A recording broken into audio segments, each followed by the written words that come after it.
Indo-British Advanced Pain Clinic, Noppimayam Surgery Duram. For appointments 9155515563. Atul Subhash అనే software engineer బెంగళూరులో ఆత్మహత్య చేసుకోవడం చాలా కలిసివేసేసింది అందరినీ.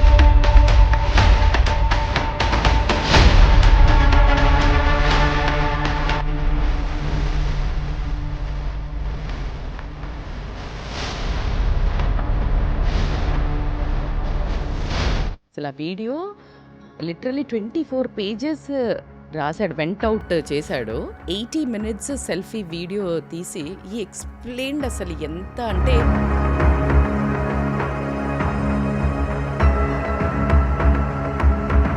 అమ్మాయిలు దీన్ని మిస్యూజ్ చేసుకుంటున్నారు అని చెప్పడానికి నేను సిగ్గుతో తలదించుకోవాల్సిన పరిస్థితి ఈరోజు అమ్మాయిలు. అతుల్ సుభాష్ ఇప్పుడు ఈ వీడియోలు పెట్టి సూసైడ్ చేసుకున్నాక చట్ట వ్యవస్థకి సమాజానికి ఏం తెలిసి వచ్చింది అనిపిస్తుంది. ఏం తెలిసిరాదు, వారం రోజుల తర్వాత అంతా నార్మల్ అయిపోతుంది. ఇంకో న్యూస్ వస్తుంది. అతను ప్రాణమే తీసేసుకున్నాడు కదా. ఒక లాయర్ మాట్లాడుతున్నాడు, Delhi some had a debate అండి. ఒక కేస్ స్టడీ చెప్తున్నాడు. ఒక లేడీ ఈవెన్ నాట్ మ్యారీడ్ నన్ను హెరాస్ చేశాడు, దానివల్లే నేను చనిపోతున్నాను పెట్టంగానే వితౌట్ ఎనీ ఎవిడెన్స్ అబ్బాయిని అరెస్ట్ చేశారు. ఈ రోజు దీన్ని అరెస్ట్ చేయట్లేదు.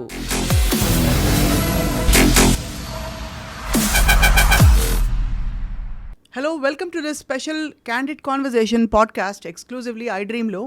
మొన్న అతుల్ సుభాష్ అనే సాఫ్ట్వేర్ ఇంజనీర్ బెంగళూరులో ఆత్మహత్య చేసుకోవడం చాలా కలిసివేసేసింది అందరినీ. అతని భార్య నిఖిత వల్ల అతను పడుతున్న హింసల్ని తట్టుకోలేక భరించలేక ఆత్మహత్య చేసుకున్న తర్వాత చాలా విషయాలు బయటకు వచ్చాయి. అతను రాసిన ఫైనల్ నోట్ ఒకటి, ఆ తర్వాత family members police case file చేసిన తర్వాత నిఖిత ఆమె కుటుంబ సభ్యుల్ని పోలీసులు అదుపులోకి తీసుకున్నారు. కానీ నిజంగా పరిష్కారం కాని విషయాలు చాలా ఉన్నాయి. ఇలాంటివి మనం తవ్వుతున్న కొద్దీ దేశవ్యాప్తంగా చాలా బయటపడతాయి. 498A కేస్ సెక్షన్ని మిస్యూజ్ చేయడం అనేది ఇప్పటి విషయం కాదు. ఇదే అంశంపై వాళ్ళు మాట్లాడబోతున్నాం in Wake of this new incident. మనతో పాటు social activist and motivational speaker and psychologist Rajitha Mynampally గారు ఉన్నారు. నమస్కారం అండి. నమస్తే స్వప్న గారు. మొన్నటి ఈ సంఘటన అతను వీడియో చేసి మరీ అంత ఘోరమైన ఒక చర్యకి పాల్పడాల్సి వచ్చిందంటే ఎంత కష్టం అనుభవించి ఉంటాడో చెప్పడం కష్టం. అండ్ అసలు ఆ వీడియో లిటరలీ 24 పేజెస్ రాశాడు, వెంట్ అవుట్ చేశాడు. అండ్ 80 minutes సెల్ఫీ వీడియో తీసి ఈ ఎక్స్ప్లెయిన్డ్ అసలు ఎంత అంటే వింటూ ఉంటే ఇంకా ఉన్నారేమోలే మనతో చెప్తున్నారేమో అనిపించిందండి నిన్న నేను when I want like literally dig deeper into his pain. Then చూస్తూ ఉంటే మనతో కూర్చుని మాట్లాడుతున్నాడేమో అని అయితే it is anyways it is ఎంత మనం చెప్పుకున్నా అతనైతే తిరిగి రారు.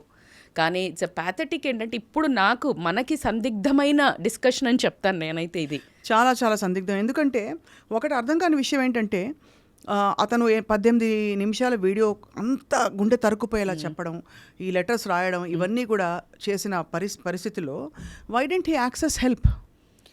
మీకేమనిపిస్తుంది? హీ మైట్ మనం ఇప్పుడు అంటున్నాము ఆయన తపన మీకు అందులో వినిపించి ఉండదా?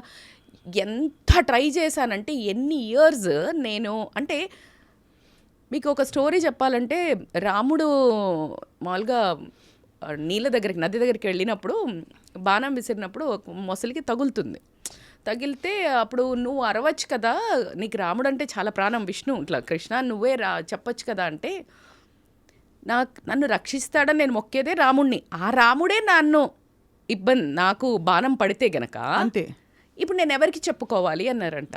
అంటే ఏదైతే మన ఉద్దేశంలో జస్టిస్ అని అతను నెత్తి నోరు కొట్టుకొని ఇది నేను కాదు అని ఆ అమ్మాయి 9 కేసెస్ పెట్టి ఆ కేసెస్ని మళ్ళీ రాంగ్ ప్రూవ్ అవ్వటం, రిటర్న్ తీసుకోవడం, మళ్ళీ దాన్ని వెయ్యడం, ఇట్ వాజ్ సో అంటే ఎట్లా అంటే చాలా ఆయన చెప్తున్నప్పుడు అయితే ఏంటి ఇలా జరుగుతుందా, లాలో ఇలా జరుగుతుందా అంటే ఆశ్చర్యానికి గురయ్యానండి నేను.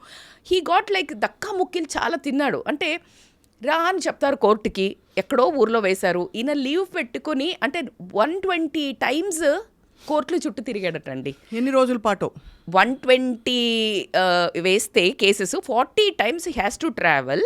ఆ ట్రావెల్ అయినప్పుడు ప్రతిసారి 2 days లీవ్ పెట్టుకోవాలా, ఫ్లైట్ ఖర్చులు ఎలా అంటే మనకి చాలా కూర్చుని చెప్పుకునే దానికి ఆయన అండర్ గోయిన దానికి కరెక్ట్. అంటే పోతే ఏం లేదండి. ఆయన ఎలా చెప్పాడు తెలుసా, ఆ కోర్టులోకి వెళ్ళిన తర్వాత కోర్టులో ఎవరిదో ఒకళ్ళు చనిపోయారు, చాలా లాలో ఎవరో జూనియర్ ఉంటాడు, సీనియర్ ఉంటాడు, ఎవరో ఒక్కళ్ళు చనిపోయినా కండోలెన్స్ కింద ఆ రోజు కేసు చెయ్యరంట. అంటే రకరకాల పోస్ట్పోన్మెంట్లు చాలా అసలు ఊరికే వీళ్ళు వచ్చిన ఆపోనెంట్ వచ్చేసి లైక్ నా క్లయింట్ రాలేదు, మీరు మూవ్ చేయండి వితౌట్ ఎనీ, అంటే లైక్ ఎందుకు ఇలా చెయ్యొద్దు అలాంటి ఏం అల్టిమేటం లేకుండా they will just pass the date.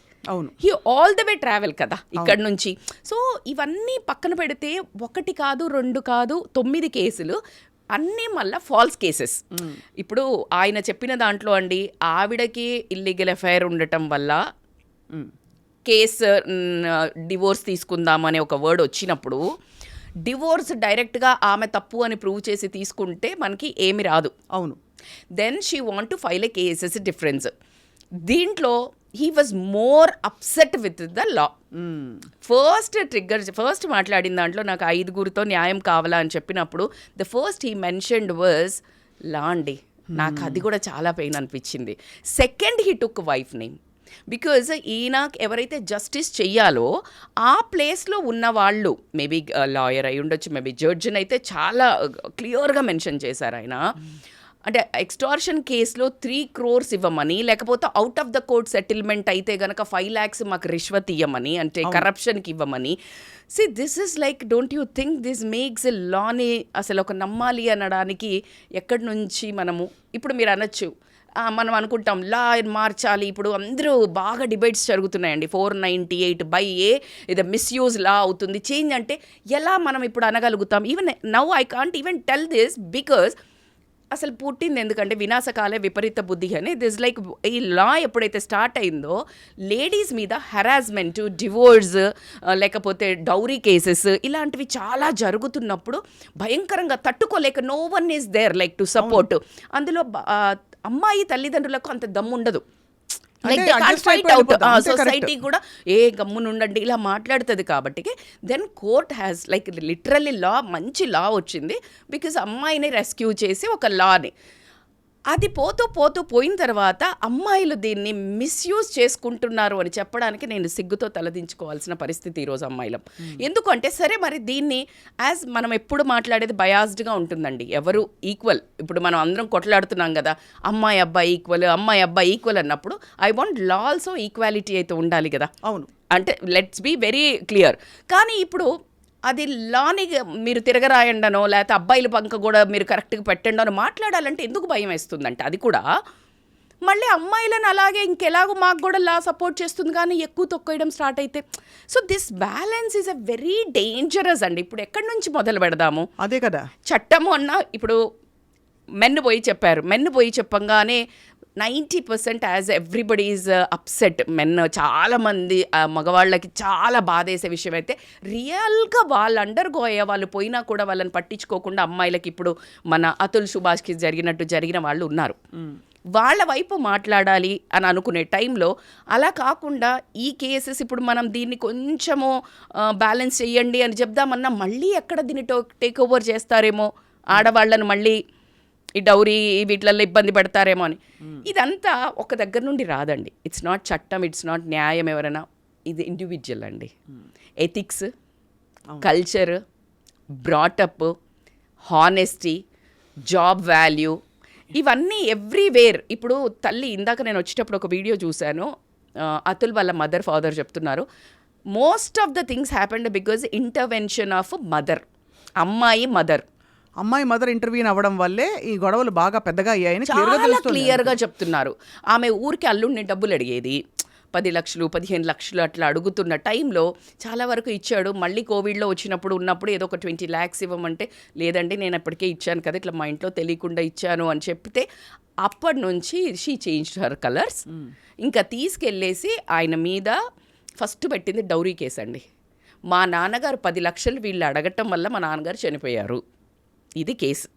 అసలు వాళ్ళ నాన్నకి లాంగ్ రన్ జబ్బు ఉంది, ఆ జబ్బు ఉంది అని ప్రూవ్ అయిన తర్వాత అప్పుడు కేసు కొట్టేశారట. అంటే వేగ్గా పెట్టడం చూడండి. They proved because he has like long term disease ఉంది, క్రానిక్ డిసీజ్ అని. కానీ వీళ్ళు ఏంటంటే అది యూజ్ చేసి 10 lakhs అడగడం వల్ల చనిపోయారు అని. సో అలా కాకుండా సెక్షువల్లీ నాకు అన్ప్లెజెంట్ సెక్స్ చేయడం వల్ల, అంటే నాకు ఇష్టం లేకపోయినా చేశాడు. బికాజ్ ఇవన్నీ మనం ఇప్పుడు ఈ మధ్య ఇవన్నీ సెక్షన్స్ మనకి అవైలబుల్ గా ఉన్నాయండి. దానివల్ల అంటే ఇది ఇతరుల కొంతమంది సెలబ్రిటీస్ విషయంలో కూడా విన్నాం. చాలా బిట్టర్ డైవోర్సెస్ అయినప్పుడు వాళ్ళ విషయంలో భార్యలు చాలా అన్యాయంగా కేసులు పెట్టి ఆ భర్తలు బయటకు వచ్చి చెప్పిన ఉదంతాలు కూడా మనం వింటూ ఉన్నాం. ఎగ్జాక్ట్లీ అదే. అందుకని నన్ను రచ్చన పడేస్తున్నారు. అంటే ఇప్పుడు నోరు విప్పకపోతే తప్పవుతుంది, విప్పితే మొత్తం బయటపడుతుంది. మీరు ఎందుకంటే రేప్ కేసెస్ చూడండి, ఇష్టంతో కన్షియన్షియల్గా ఇద్దరు పార్టిసిపేట్ చేస్తున్నారు. అలా పుట్టిన పర్పస్ ఏంటి అంటే ఆఫీసులలో కానీ లేకపోతే వర్క్ ఏరియాస్లో కానీ ఈ సెక్షువల్ అబ్యూజ్ ఉంటుంది కాబట్టి ప్రొటెక్ట్ చేయడానికి రేప్ దాని కేసెస్ని పెట్టారు. అవును, దాని యాక్ట్ లా తీసుకొచ్చారు. ఆ లాని మిస్యూజ్ చేస్తున్న అమ్మాయిలు ఫస్ట్ ఇష్టంతోటే వాళ్ళతో పార్టిసిపేట్ చేసి అవసరం అయిపోయినాకనో లేకపోతే డబ్బులు ఎక్కువ డిమాండ్ చేయాలన్నప్పుడు కేసులు పెడుతున్నారు. అసలు ఎలా మనసు వస్తుందండి ఈ అమ్మాయికి? అంటే ఎంత దారుణమైన ఎమోషన్స్ డామినేట్ చేయడానికి ముందు ఎకనామిక్స్ డామినేట్ చేయటం. అది డబ్బు నీతో ఉంటే నాకేంటి, నీతో పని అయిపోయింది. ఇప్పుడు ఈ మధ్యలో ఎవరు పడితే వాళ్ళకి యాక్సెస్ ఎక్కువైంది. ఇంకొకళ్ళు డబ్బున్నోళ్ళు కనిపించారనుకోండి, మరి వీళ్ళని వదిలించుకోవాలి అని అంటే ఏం చేయాలి? అంతే కదా. సో ఇమ్మీడియట్గా this law is so supportive, they are misusing అబలా టైప్. అది బేసికల్గా ఏం చెప్తున్నాం మనము, women we are strong, modernised women, we are this much that అని చెప్పి మళ్ళా సడన్గా వచ్చేసి విక్టిమైజ్డ్ ఫేస్. అంతే కదా. కానీ ఇప్పుడు ఒక్క విషయం చెప్పండి, ఇక్కడ అతుల్ సుభాష్ ఇప్పుడు ఈ వీడియోలు పెట్టి సూసైడ్ చేసుకున్నాక చట్ట వ్యవస్థకి సమాజానికి ఏం తెలిసి వచ్చింది అనిపిస్తుంది? ఏం తెలిసిరాదు. వారం రోజుల తర్వాత అంతా నార్మల్ అయిపోతుంది. అతను ప్రాణమే తీసేసుకున్నాడు కదా. ఇలాంటి వ్యక్తి పట్ల ఆ అమ్మాయి పెట్టిన కేసులన్నీ తప్పు కదా అని రియలైజేషన్ వస్తుందంటారా? లేదా రియలైజేషన్ ఇప్పుడు మనలాంటి వాళ్ళు మాట్లాడుకోవడానికి వస్తుంది మనకి. ఇప్పుడు నాకు వస్తుంటాం, నిజంగా చెప్తున్నాను, I felt so bad because ఒక లాయర్ మాట్లాడుతున్నాడు ఢిల్లీ నుంచి, సమ్ హ్యాడ్ ఏ డిబేట్ అండి.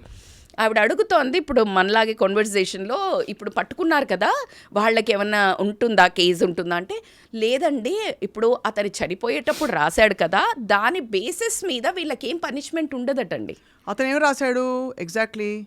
అతను ఎగ్జాక్ట్లీ రాసింది వీళ్ళ వల్ల, వీళ్ళ హెరాస్మెంట్ వల్ల నన్ను. మరి రాసినప్పుడు కేసులు ఎలా ఉండదంట. ఎందుకంటే అదే ఎగ్జాక్ట్లీ వాళ్ళ బ్రదర్తో, అతుల్ బ్రదర్తో కూడా డిబేట్ అయినప్పుడు హీ వాజ్ సేయింగ్, ఇంకొక కేస్ స్టడీ చెప్తున్నాడు. ఒక lady, even not married, boy friend ఫియాన్సియో నన్ను హెరాస్ చేశాడు, దానివల్లే నేను చనిపోతున్నాను పెట్టంగానే వితౌట్ ఎనీ ఎవిడెన్స్ అబ్బాయిని అరెస్ట్ చేశారు. ఈరోజు దీన్నే అరెస్ట్ చేయట్లేదు. దీనికి ఎవరిని మాట్లాడదాం మనం? ఎక్కడి నుంచి స్టార్ట్ చేద్దాం? అదే అంటే ఎక్కడి నుంచి స్టార్ట్ చేయాలి? రెండోది, వీళ్ళని ఇప్పుడు అదుపులోకి తీసుకున్నారు కదా, తీసుకున్నారు, బట్ ఇమ్మీడియట్గా బెయిల్ వస్తుంది. అంటే గన్ షాట్గా చెప్తున్నాడు, మైట్ బి ఆఫ్ అని కూడా కాదు, ఇమ్మీడియట్గా వితౌట్ ఎనీ మచ్ అంటే వాళ్ళు కష్టపడాల్సిన అవసరం లేదు, బెయిల్ వస్తుంది. మీరు గమనించండి, అదే అమ్మాయిని ఇబ్బంది పెట్టాడు, గృహహింస అంటే ఆడపడుచు, అత్త, మామ, ఊరికి అసలు ఇట్లా ఎక్కడున్నా తీసుకొచ్చి లోపల వేసేస్తారు. అదే అమ్మాయి సైడ్ వాళ్ళను దే వోంట్. కానీ రజిత గారు, అన్ఫార్చునేట్లీ మన దేశంలో ఇంకా మహిళలు అబలాలు అవుతున్న పరిస్థితులు చాలా చూస్తున్నాం. చాలా అకృత్యాలు జరుగుతున్నాయి. దానివల్ల ఏమవుతుందంటే కొన్ని జెన్యూన్ కేసెస్ ఇలాంటివి వచ్చినా కూడా మనకి తూకంలో చూస్తే అటువైపు వెళ్ళిపోతుంది. ఒక విధమైన ఒపీనియన్, పబ్లిక్ ఒపీనియన్, సెన్సిటివిటీ తగ్గి చాలా బాధేస్తుంది. చాలా బాధేస్తుంది. ఇతను ఎంత చక్కగా ఉన్నాడు, ఎంత ప్రీమెడిటేటెడ్ గా అతను ఆత్మహత్య చేసుకున్నాడు. మీరు నమ్మరండి, అతను వాళ్ళ మెయింటెనెన్స్ కి డబ్బులు అడిగినప్పుడు 2 లక్షలు 70,000 ఏమో ఓకే చేసిందంట judge. And judge was so supportive to that lady. ఆమెకి ఎక్కువగా సపోర్ట్ ఇవ్వటము, అంటే అసలు ఈయన వ్యధని కానీ వినకపోవడం అనేది ఒక నిస్సహాయతను కోల్పోవడం జరిగింది. దీనికి ముందు ఒక ఇన్సిడెంట్ నన్ను ఒక జంట్ నాకు మెసేజ్ చేశాడు ఇన్స్టాగ్రామ్లో, సేమ్ ఇదే కేసు అండి. మేడం మీరు ఒక వీడియో చేయండి ఒక దాని మీద, నాకు అదే రిమైండ్ అవుతుంది. It is been 6 months. ఏంటంటే మేడం ఇది మీరు కేసు డివోర్స్ పెట్టిన తర్వాత మెయింటెనెన్స్ అడుగుతున్నారు కదా, అమ్మాయి కూడా బాగా ఎర్న్ చేస్తున్నప్పుడు మీరు ఇతన్ని 1,00,000 2 లక్షలు బ్యాగులకి, ఖర్చులకి, డెకోర్కి, ఆమె థింగ్స్కి 2 లక్షలు ఏం అవసరం పడతాయి మేడం? 2 లక్షలు ఇవ్వమని రాసిస్తున్నారు. వాడికి ఇంకెచ్చాలి నేను జాబ్ చేస్తేనే కదా ఆమెకి ఇవ్వాల్సిందని జాబ్ వదిలేసి హిమాలయాల్లో పోయాడంట. సో దీని మీద వీడియో చేయండి అని చెప్పి నాకు మెసేజ్ పెట్టాడు. Same exactly I can see this. And ఈయనకి అంటే లైక్ అన్ని డబ్బులు 1 లక్ష మెయింటెనెన్స్ కొడుకు అంట, 1 లక్ష మెయింటెనెన్స్ ఆవిడ. షీఈ్ ఎర్నింగ్ యాక్సెంచర్లో జాబ్. మనకి ఇష్టం లేనప్పుడు ఒక పార్ట్నర్ నుంచి దూరం పోతున్నప్పుడు నేను చెప్తాను అమ్మాయిలకి సవాలు వదిలేసి వెళ్ళండి, అప్పుడు కదా బ్రతికితే అలా బ్రతకాలరా అన్నట్టు ఉండాలి. రెస్పెక్ట్ ఏమిటో తెలుస్తుంది, రెస్పెక్ట్ ఏమిటో కానీ తెలుస్తుంది. అలా అని అందరికీ అవకాశం ఉండదు. అందరికీ that's what I'm saying exactly. నేను నా క్లాస్ చెప్పబోతున్నాను, ఇది నేను అందరికీ చెప్పట్లేదు. ఎవరైతే హస్బెండ్ రియల్లీ వాల్యుబుల్ కాదు, వీడు వెధవా అని వాడితోటి మనము వెళ్ళినప్పుడు, అదే ఇప్పుడు she want to get away from him అండి, వెరీ క్లియర్గా కనిపిస్తుంది అన్నప్పుడు she silently should have been కదా. అండ్ ఇంకొకటి, జడ్జిల ముందు చాలాసార్లు హీ టోల్డ్ అంట, లైక్ నన్ను ఏం చేయాలా, నేను ఎంత తిరగాల, నేను సూసైడ్ చేసుకుంటా అంటే జడ్జితో సహా అందరు నవ్వారంట. That instigated him to get into suicide. అంటే ఎక్కడో మనసు విరిగిపోయింది, హోప్లెస్నెస్ అండి. ఈ రెండు ఉంటేనే మనిషి అసలు అంత ఓపిక, అసలు ఆయనకి ఎంత వినాలా అంటే ఎంత చెప్పుకోవాలని ఉండింది, అన్ని పేజెస్ రాయడానికి వెంట్ అవుట్. నేను అప్పుడు చెప్తాను, మీకు పెయిన్ ఉంటే జర్నల్ చెయ్యండి, వెంట్ అవుట్ అవుతుంది, పెన్ డౌన్ అన్నాను. కానీ బట్ అసలు ఎలా మనసు వచ్చిందో ఆ తల్లిదండ్రులను ఆ బాబును వదిలేసి. కానీ it's a very sad news. But ఇక్కడ ఈ లా అనే దాన్ని సవరణ అయితే అవసరము, but I don't think so. ఇవాళ నేను 2-3 లాయర్స్ డిబేట్లో మాట్లాడిన దాన్ని బట్టి పెద్ద చలనం ఉన్నట్టు అయితే అనిపించట్లేదు. బట్ వ్యవస్థలోని నేను అందుకే చెప్తున్నాను, ఇండివిజువల్ నుంచే మార్పులు రావాలండి. అవును, ఇండివిజువల్ ఎవ్రీబడి. నీకు పలానా మనిషి ఇష్టం లేదు, సైలెంట్గా వెళ్ళాలి. కానీ ఇద్దరు అబ్బాయి అయినా అమ్మాయి అయినా హెరాస్ చేసుకొని ఇలాంటి నా దగ్గరికి కౌన్సిలింగ్ ఒక కేసు వచ్చింది స్వప్న గారు, హానెస్ట్ కేసు. అమ్మాయి హ్యాడ్ ఇంకొక ఎఫ్ఐఆర్ యుఎస్లో, and she want stay with him. ఆ అబ్బాయితో ఉండటం ఎప్పటి వరకు అంటే కొంచెం ఫినాన్షియల్గా స్టెబిలైజ్ అయితే వదిలేసి వెళ్ళిపోతాను. అసలు ఇంకా ఈ అబ్బాయికి బ్లడ్ బాయిలింగ్ అన్నట్టు, మేడం నన్ను వాడుకుంటుంది మేడం, నేను అసలు అడిగితే డివోర్స్ చచ్చినా ఇవ్వను, 5 ఏళ్ళు తిప్పుతా, 6 ఏళ్ళు, ఇంకా అంతకుమించి ఏం చేస్తాడు, ఇదే చెప్తాను అన్నాను. ఇట్స్ యూజ్లెస్ అండి, లైఫ్ అంతా వేస్ట్. మీరు ఇంట్లో కూర్చొని ఆ నెగిటివ్ ఎనర్జీ తోటి అలాంటి మనిషితోటి మీరు బ్రతికి మీరు బ్యాగేజ్ పెంచుకుంటున్నారు, మీరు ఎవరినో పనిష్ చేస్తా అనుకుంటున్నారు, మీరు పనిష్మెంట్ తీసుకుంటున్నారు. It's a waste. Don't go in to revenge అండి. It's all in the karma. ఇప్పుడు ఆమె మారదు, మారుతా అనే వాళ్ళకి మనం even it is not ready for a counselling, then is no point కదా. అంటే అవుట్ రేట్లీ బెదిరిస్తు, నువ్వు ఏమన్నా ఎక్కడైనా ఏమైనా మాట్లాడితే నేను కోసుకుంటా అని. See, and I heard that video also. అవును, I saw that video. ఆ వీడియోని చూసినప్పుడు ఇది ఆ మనిషితో ఉండడం ఎంతవరకు కరెక్ట్, రేపు ప్రొద్దున ఏమైనా కూడా ఈ అబ్బాయి మీదకే వస్తుంది. బట్ లక్కీలీ ఇండియాలోనే టూ మచ్ ఈ ఒకవైపే ఉందండి, ఏది అమ్మాయిల వైపే. కొంచెం యూఎస్లో ఇట్ ఈస్ లిటిల్ మోడరేట్ ఉంది. అంటే ఇప్పుడు ఆస్తి ఏదైనా ఉన్నా ఈక్వల్ షేర్ ఉంది, అంటే అబ్బాయికి కూడా కాస్త వినడం అనేది ఉన్నది. మరి మన ఇండియాలో వన్ సైడే ఎక్కువ అవ్వటం వల్ల జెంట్స్ చాలా, అంటే men is really under going, రియల్గా ఉన్న వాళ్ళైతే చాలా సఫర్ అవుతున్నారండి. అవును, చాలా అంటే చాలా సఫర్ అవుతున్నారు. అంటే డివోర్స్ తీసుకోవాలి అని అనుకుని వీళ్ళ మీద కేసులు పెడతామని చెప్పటము, లేకపోతే డబ్బులు ఇవ్వమని చెప్పటము, లేకపోతే ఈ సెక్షువల్గా మీరు అన్నట్టు ఇలాంటి. అబ్బాయికి 6 months ఏమమ్మతో ఫిజికల్ రిలేషనే లేదంట, బట్ నన్ను అన్యూజువల్ సెక్స్ చేస్తాడు అని పెట్టడము. కానీ ఇవన్నీ ఎలా ప్రూవ్ అవుతాయి కోర్ట్ ఆఫ్ లాలో? ఎగ్జాక్ట్లీ. మరి ఇది ఎలా ప్రూవ్ అవుతుందని అడుగుతున్నారు అబ్బాయిని. మరి అవి ఎలా ప్రూవ్ చేసి ఎమ్మటే నమ్మి పెట్టేస్తారు? నమ్మి ఎలా పెడుతున్నారు? ఎందుకంటే బట్ అలా అని అవి జరుగుతున్న సంఘటనలు జరుగుతున్నవి వాస్తవం. కానీ మీరు ఇక్కడ ఈ కేసు తీసుకుంటే ఇప్పుడు ఎక్కడో పప్పులో కాలేసామా, అసలు వ్యవస్థ అంతా కూడా అతన్ని లెట్ డౌన్ చేసిందా అనే ఒక ఫీలింగ్ వస్తుంది కదా. డౌట్ లేదండి స్వప్న గారు. అయితే ఇక్కడ చట్టంలో ఖచ్చితంగా ఒక్క మార్పు అయితే రావాలి. Before entering in to the న్యాయం, దట్ ఈస్ కోర్ట్, చట్టం విల్ కమ్. అంటే ఏంటి, మన పోలీస్ ఏదైతే ఎవరైతే ఎఫ్ఐఆర్ రాగానే ఫస్ట్ రాసేస్తారండి, అమ్మాయి వచ్చి చెప్పంగానే రాసేసారంటే ఈ ఎఫ్ఐఆర్ రాశారు అని దీన్ని తగ్గించుకోవడానికి అబ్బాయిలు మొత్తం గ్రిప్లోకి వస్తారు. అంటే భర్త కానివ్వండి, భర్త తరపున చుట్టాల వాళ్ళ పిలక చేతిలోకి వస్తుంది. అక్కడి నుంచి వాళ్ళను ఒక హెరాస్మెంట్ స్టార్ట్ అవుతుంది. ఇది కరెక్టా కాదా అని తెలుసుకోవడానికి ఈ చట్టం దగ్గరే ఖచ్చితంగా ఒక సిస్టమ్ ఉండాలి. అంటే ఎవిడెన్స్ తెలుసుకుంటారండి. ఇప్పుడు జెన్యూన్ గా అమ్మాయిలకు అన్యాయం అయిన కేసెస్లో కూడా లేడీ ఆఫీసర్స్ ఉన్న చోట కూడా సెన్సిటైజేషన్ లేదు. ఎగ్జాక్ట్లీ. ఇప్పుడు ఇది జెన్యూన్ గా కాని కేసెస్లో అసలు నిజంగా ఆరా తీసి ఇలా జరుగుంటుందా, మనం ఏమిటి కనుక్కోవాలనే అంత శ్రద్ధ ఎవరికి ఉందండి? మరి శ్రద్ధ అంటే మీ జాబులు ఎందుకండి? అన్ఫార్చునేట్లీ అలా ఉంది వ్యవస్థ. జాబులు ఎందుకండి, ఇప్పుడు మీరు అన్నది మాత్రం వాస్తవము. ఎందుకంటే ఇదే ఇప్పుడు చాలా మూవీల్లో కూడా చూపిస్తారు, ఒక అమ్మాయి వచ్చింది, మా అమ్మాయి లేదు తప్పిపోయింది అనగానే ఫస్ట్ వర్డ్ మాట్లాడేది ఏంటంటే ఎవరితో లేచిపోయి ఉంటుందిలే, బికాస్ దట్ లేచిపోవడం ఈజ్ అ కామన్. అవును, అంతే. అమ్మాయిలు వెళ్ళిపోతున్నారు అంటే అది రియల్గా ఆ అమ్మాయిని నువ్వు గనక యాక్ట్ చేసి సెన్సిటివిటీ ఉంటే నువ్వు కనుక్కోపోతే ఒకవేళ అది వదిలే, కానీ మంచిగా ఎవరైనా అబ్డక్ట్ చేసి ఉంటే, కిడ్నాప్ చేసి ఉంటే నువ్వు పట్టుకుంటావు కదా. సో మీరు అన్నట్టు ఆ జాబ్లో సెన్సిటివిటీ లేకపోవడము, ఆ జాబ్ పట్ల శ్రద్ధ లేకపోవడము, ఏదైతే ఒక టీమ్ను పెట్టి ఖచ్చితంగా మనకి చాలా టెక్నాలజీ వచ్చిందండి, ఫోన్ ట్యాపింగ్ అనుకోనివ్వండి, అంటే దే హ్యావ్ టు అండి. ఎట్లా కనుక్కోండి, ఇప్పుడు చచ్చిపోయిన తర్వాత దొంగల్ని పట్టుకోవడానికి ఎన్ని ట్రిక్కులు ప్లే చేస్తున్నారు, అంతే కదా. ఆ చచ్చిపోకముందు ఇలాంటి కేసులు వచ్చినప్పుడు you need to have one team totally to rescue కదా. అన్ఫార్చునేట్లీనండి మనకి ఇప్పుడు ఉండే వ్యవస్థ అంటే పోలీస్ స్టేషన్లలో స్టాఫింగ్ చూస్తే కూడా ఎవరికి శ్రద్ధ లేదు, ఎవరికి కమిట్మెంట్ లేదు, ఎవరికి ఒక సూటి నిర్దిష్టమైన అభిప్రాయం లేదు దీని మీద. లేదు ఏముంది, బికాజ్ చాలా చోట్ల భార్యాభర్తలు కొట్టుకుంటారు, అడ్జస్ట్ అయిపోండి అంటారు, బట్ ఏది టాలరబుల్ ఏది నాట్ అనే ఒక బెంచ్ మార్క్ లేదండి. Exactly, tolerance. అందుకే నేను పేరెంట్స్ కూడా చెప్తుంటాను, ఈ టైంలో ఇలాంటివి ఏదైనా ఉన్నప్పుడు ఏ సర్దుకుపో చెప్పకండి, విచ్ ఈజ్ లైక్ టాలరబుల్, అంటే ఎంతవరకు ఓర్చుకోగలుగుతున్నారు, లేనప్పుడు ఖచ్చితంగా సపోర్ట్ ఇవ్వండి. By that they can lean on us కదా. అలా ఇంకొకటి మీరు గమనిస్తే ఒక టీచర్కి ఎంత బాధ్యత ఉంది అని చెప్పుకుంటామో, ఒక డాక్టర్కి ఎంత బాధ్యత ఉంది ప్రాణాలు కాపాడడం అనుకుంటామో, ఒక జడ్జికి నిజంగా న్యాయం కాపాడాలనే ఇంట్రెస్ట్ లేకపోవడము, ఇప్పుడు మీరు అన్నట్టు లేడీ ఓన్లీ డబ్బు పరంగా చూస్తున్నారండి. నాకెంత ఎక్కువగా కరప్షన్ అవ్వడము, అంటే జీవితాలను వాళ్ళు ఆ అబ్బాయి పడే వేదనకు ఆమెకు మనీయే అడుగుతుంది అన్నప్పుడు జడ్జికి కలిగే ఒక ఏదైతే బాధ ఉందో అతన్ని ఇవన్నీ అంటే ఒకరు కాదండి, 4-5 కలిసి, అంటే మనం చెప్పొచ్చు దీంట్లో సమాజం, చట్టం, న్యాయం అందరూ కలిసి అతన్ని మేబీ మర్డర్ చేశారేమో అని అనిపిస్తుంది. నిజంగా బాధాకరమైన విషయం. ఇంకోటి, అసలు ఓవరాల్గా మన వ్యవస్థలోనే ఒక సివియర్ లాస్కి, ఒక రిలేషన్షిప్ పోయినా, ఒక వ్యక్తి మరణించిన ఉత్త డబ్బులు ఒక్కటే పరిష్కారం అనే ఆ థింకింగ్ పోవాలి. ఎగ్జాక్ట్లీ. ఎందుకంటే మనం నష్టపరిహారం కింద ఇంత ఇచ్చేస్తాం, బట్ చాలా వీ కెనాట్ మెజర్ కదా చాలా వాటిల్లో, చాలా పరిస్థితులు.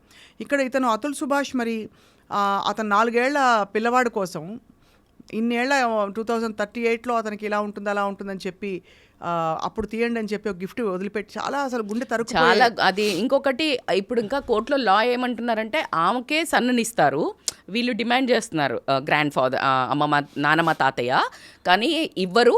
ఎందుకు అంటే మదర్. ఇవన్నీ అసలు ఆయన రాసింది ఏవి పనికి రావటండి. దట్ వాజ్ సో డిజార్డనింగ్, చాలా బాధేసింది. రజిత గారు, తప్పకుండా మనం అంటే గుండె తరుకుపోతుంది అతను చూస్తే. ఇంత పెద్ద న్యాయ వ్యవస్థ ఎందుకు ఇలాగా ఒకవైపు చెప్పుంటుంది తీర్పు, ఏదో ఒక ఉంటుంది. Exactly right word. ఎందుకంటే అప్పుడు dominant victims was women.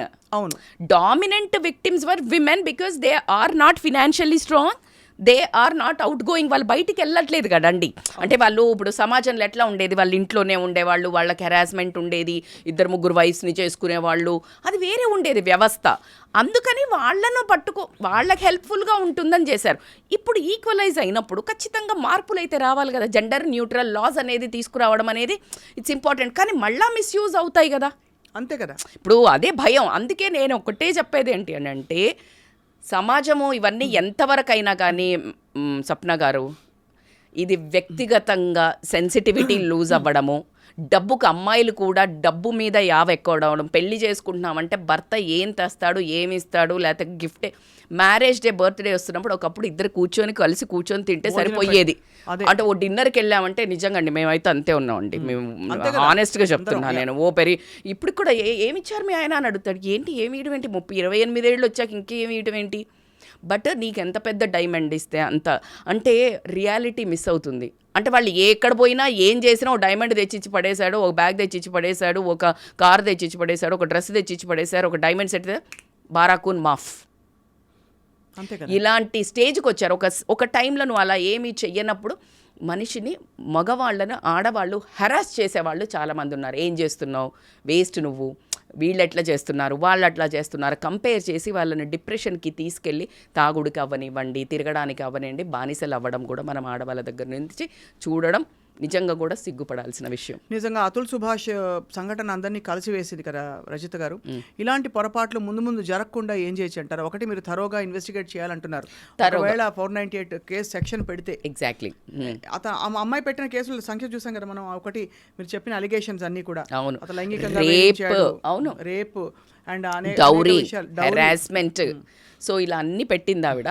So ఏది పెట్టినా కూడా ఇప్పుడు అతనికి న్యాయం జరగాలి అని వాళ్ళ బ్రదర్ అయితే చాలా సివియర్గా, అంటే మేము క్వశ్చన్ అడిగారు, మీరు ఫైట్ చేయగలుగుతారా, because law is a very long term process, ఇది ఇంకా వాళ్ళు తిరగాలి మళ్ళీ. మెంబర్స్కి ఆల్రెడీ ఒక షాక్ అండి, ఆల్రెడీ ఒక బాధ చాలా చాలా. వాళ్ళ నానమ్మ ఎంత ఏడుస్తుందో, నాకేమొద్దు, చిన్న అతులు నాకు రిటర్న్ ఇవ్వండి, నా మనవడిని ఇవ్వండి, అందులో అతుల్ని చూసుకుంటాము అని చెప్పడం జరుగుతుంది. బట్ న్యాయం జరగాలి. అతను మీరు గమనించారా, జస్టిస్ డ్యూ అని రాసి షర్ట్కి పెట్టుకొని చనిపోయాడు. అదే చాలా చాలా బాధాకరం, చాలా ఆశ్చర్యకరం. ఏంటంటే అతను ఎంత ప్రిపేర్ అయ్యి చావు వైపు అడుగులు వేశాడు. ఎంత ప్రిపేర్ కదా అసలు. నా అస్థికలను మీరు చెయ్యకండి దహనం, అందులో కలపొద్దు గంగలో, జస్టిస్ దొరికితే కలపండి, లేకపోతే కోర్టు ముందు మురికి కాలువ ఉంటుంది కదా, గట్టర్, దాంట్లో కలపండి అని చెప్పాడు. అంతకంటే ఒక డిస్సాటిస్ఫైడ్ సోల్ ఎక్కడ ఉండదేమో అనిపించిందండి. చాలా నిజంగా న్యాయ వ్యవస్థ, గౌరవ న్యాయ వ్యవస్థను మనం తప్పకుండా, న్యాయ వ్యవస్థను ఎంతవరకు చేంజ్ అవుతుందో మనం చేంజ్ చేయటము. నేను వేరేలాగా మాట్లాడాలి యాజ్ ఏ సైకాలజిస్ట్గా, కానీ యాజ్ ఏ విమెన్గా మాట్లాడాలన్నా మహిళలకు చెప్పాల్సింది ఏంటి అని అంటే, ఒకటి, డబ్బు కాదు, అర్థం చేసుకునే భర్తలు కానీ అబ్బాయిలు, నీకు ఎవరైనా పార్ట్నర్ దొరికినప్పుడు గివ్ వాల్యూ. మనీ కోసం వెళ్ళడం కానీ, మనీ కోసం వెంపర్లాడి ఒక రాంగ్ ట్రాక్లో వెళ్ళి ఒక మనిషిని ఇరికిచ్చాలనే ఒక క్రిమినల్ మైండ్కి మీరు ఏదైతే వస్తున్నారో, you are becoming equal to the క్రూయాలిటీలో మెన్కి విమెన్ ఏమాత్రం తగ్గట్లేదు. డీసెన్సిటైజింగ్, ఎవరినైతే మనం అబ్బాయిల్ని ఇలా చేస్తున్నారనో అమ్మాయిలు తగ్గట్లేదు. మీరు అన్నిట్లలో బాగుపడడానికి, ఫినాన్షియల్ ఫ్రీడమ్ తెచ్చుకోవడానికి, ఆత్మగౌరవం పెంచుకోవడానికి, సెల్ఫ్ కాన్ఫిడెన్స్ కోసం చదువుకోమన్నాము, బాగా పై చదువులకు వెళ్ళమన్నాము, పై జాబులకు వెళ్ళాము, అన్ని రంగాల్లో ముందుకు దూసుకెళ్ళమన్నాం. కానీ ఇలాంటి క్రిమినల్ మైండెడ్ కానీ, ఇలాంటి ఆడవాళ్ళందరూ, మన ఇండియా అంటే ఏంటండి, స్త్రీ అంటే స్త్రీలను గౌరవించండి, స్త్రీలకు సీట్ ఇవ్వండి, ఇదే అండి మన దేశం. అలా నుంచి ఈరోజు ఆడవాళ్ళ మీద ఒక డిబేట్ పెట్టి ఇలా మిస్యూజ్ చేస్తున్నారు అని ఆడవాళ్ళని చూసినప్పుడు ఒక రాక్షసుల్లాగా చూడడం కానీ, ఒక మనీ మైండెడ్ వాళ్ళలాగా చూడడం కానీ మనందరికీ కూడా సిగ్గుపడాల్సిన విషయం అని మాత్రం నేను ఫీల్ అవుతున్నాను. అన్నిటికంటే ఎక్కువ రజిత గారు, కష్టం ఎవరికైనా రావచ్చు, పురుషుడికి రావచ్చు, స్త్రీకి రావచ్చు. మీరు అన్నట్టు ఆర్థిక పరమైన సొల్యూషన్స్ వెతుక్కోకుండా ఆత్మగౌరవం, ఆత్మాభిమానం, ఎమోషనల్ టచ్తో మనుషులకి వాల్యూ ఇచ్చే ఒక విధమైన అమ్మాయి, మనకు నిజంగా తెలియదు అమ్మాయి ఏం హింస, ఏం బాధపడిందో. కానీ ఏదేవైనా ద హార్డెస్ట్ థింగ్ అంటే చట్టపరంగా చర్యలు తీసుకుంటూ, ఒకవేళ తను ఆపితే చర్యలు తీసుకోవాలి వదలకుండా, బట్ లేకపోతే to walk away with dignity is one solution we should explore. Beautifully said అండి. సో అది ఎంత ఇంపార్టెంటో లేడీస్ అందరినీ నేను అదే చెప్తున్నాను, కొంచెం సెన్సిటివ్గా ఉండండి. తల్లిదండ్రులు కూడా బాటప్, ఎందుకంటే ఇప్పుడు తల్లిది అక్కడ చాలా రోల్ ఉంది అని చెప్పడం జరుగుతుంది. పెంచేటప్పుడు డబ్బుకు కాదు విలువ, ఎందుకంటే సంబంధాలు చూసేటప్పుడు ఎన్ని ఎకరాలు ఉంది, ఎన్ని విల్లాలు ఉన్నాయి, ఎన్ని కార్లు ఉన్నాయి, ఇవే చూసిస్తున్నారు. అబ్బాయి ఎలా ఉన్నాడు అని చూసేది తగ్గింది రేషియో, బాగా ఒప్పుకుంటారు కదా. సో అది అలా కాకుండా డబ్బు కోసం పెంపర్లాడొద్దు, ప్రేమగా ఉండటం ఇంపార్టెంట్ అనేది మన పెంపకం నుంచి రావాలేమో అని. అదొకటి, భార్యాభర్తల బంధాల్లో చాలా అత్యవసర పరిస్థితుల్లో చట్టం న్యాయం రావడం తప్ప, అవును, ఈ పేరెంట్స్ వీళ్ళు ఇన్వాల్వ్ అవ్వడం వల్ల నిజంగా పరిస్థితి రాంగ్ గైడెన్స్తో ఏమవ్వచ్చో ఇవాళ ప్రూవ్ అయింది. ఎగ్జాక్ట్లీ. అండ్ నిజంగా అతని ఆత్మకి శాంతి కలగాలి. చాలా కష్టం అండి, మీరు అడిగారు. కానీ అతని ఆత్మకి శాంతి కలగాలంటే మనము జస్టిస్ మాత్రమే తెప్పించగలగాలి. బట్ అన్ఫార్చునేట్లీ దట్ ఆ సోల్కి నిజంగా మీరు అన్నట్టు ఎక్కడో కదా విముక్తి లేకపోతే అయితే he will be surrounding somewhere. అదే చాలా బాధాకరం. సో we request justice, ఏదో ఒక చిన్న కరెక్షన్స్ అయితే జరగాల్సిందే. ఏదైనా ఒక సిస్టంలో ఎక్కడో ఒక సిస్టమ్ అయితే రావాలి టు రిఫైన్ అనేది అయితే కంపల్సరీ కనిపించాలనిపిస్తుంది. ఇప్పుడు మీటూ మూవ్మెంట్ తర్వాత ఈవెన్ సెక్షువల్ హరాస్మెంట్ ఇష్యూస్లో మెన్ టు అని వచ్చింది. మూమెంట్ Yeah, స్టార్ట్ ఇప్పుడు అదే అది అమ్మాయిలు సిగ్గుపడాల్సిన విషయం, అదే చాలా దౌర్భాగ్యం, చాలా తల దించుకోవాల్సిన విషయం. ఎవరైతే ఈ పాతలో నడుద్దాం అనుకుంటున్నారో, నడుస్తున్నారో, మనీ కోసం ట్రాప్స్ చేస్తూ ఎవరైతే తిరుగుతున్నారో, సోషల్ మీడియాలో అబ్బాయిలకి వేసి మనీ కోసం ట్రాప్ చేస్తున్నారో, వీళ్ళందరికీ ఒక కాషన్ ఏందనంటే, actually I forgot to tell అండి, దీనికి సరే మీరు లా పెట్టక్కర్లేదు, కానీ ఫాల్స్ అక్యూజేషన్ పెట్టారు అని తెలిసినప్పుడు వీళ్ళకు పెనాల్టీ అన్న చెయ్యాలి. అంటే ఇలాంటి సివియర్ అక్యూజేషన్స్ ఉన్నప్పుడు అయితే ఎస్పెషల్లీ మీరు అన్నట్టుగా ఏదో ఒక మెకానిజం ఉండాలి టు భయపడాలి. వెరిఫై. ఇప్పుడు మేము ఏది పడితే అది పెడితే నమ్ముతారు, చట్టాన్ని మేము తప్పుదారి పట్టించవచ్చు అనే అదే థాట్ పోవాలి. ఈవెన్ జెంట్స్కి, ఈవెన్ లేడీస్ కండి ఆ థాట్ మాత్రం ఒకటి పోయేటట్టు ఆ system, that's what I'm saying. ఒకటి ఏదో ఒక సిస్టమ్ అయితే క్రియేట్ చేయాలా, కొంచెం కనుక్కునేటట్టు. వీళ్ళది బయటపడితే మాత్రం అసలు కంటే ఎక్కువ నష్టం జరుగుతుంది మా లైఫ్కి అనే భయం, బాధ్యత, భయం కూడా కంటే కూడా బాధ్యత చట్టం పట్ల ఉండాలి. బాధ్యత చట్టం పట్ల, ఆ బాధ్యత వీళ్ళందరికీ భయం కనుక క్రియేట్ చేసినట్టయితే ఐ థింక్ కొంచెం మనం మినిమైజ్ అవ్వడానికి ఛాన్స్ ఉంటుంది. వెరీ వెల్ సెడ్ రజిత గారు. తప్పకుండా ఐ థింక్ మనం ఇంకా మాట్లాడదాం ఇలాంటి చాలా సెన్సిటివ్ ఇష్యూస్. వారానికి ఒకటి అవుతుందండి, చాలా గుండె జారిపోతుంది. అవునండి, గుండె జారిపోతుంది, ఏమిటి మానవ సంబంధాలకి ఇంతేనా అసలు అని. బట్ తప్పకుండా డిస్కస్ చేద్దాం. అండ్ ఇది చూసే వాళ్ళందరూ కూడా వాళ్ళ ఒపీనియన్స్ కూడా ఒక్కసారి పదును పెట్టుకోవడానికి I think this is an opportunity. Thank you so much అండి. థ్యాంక్ యూ సో మచ్ స్వప్న గారు.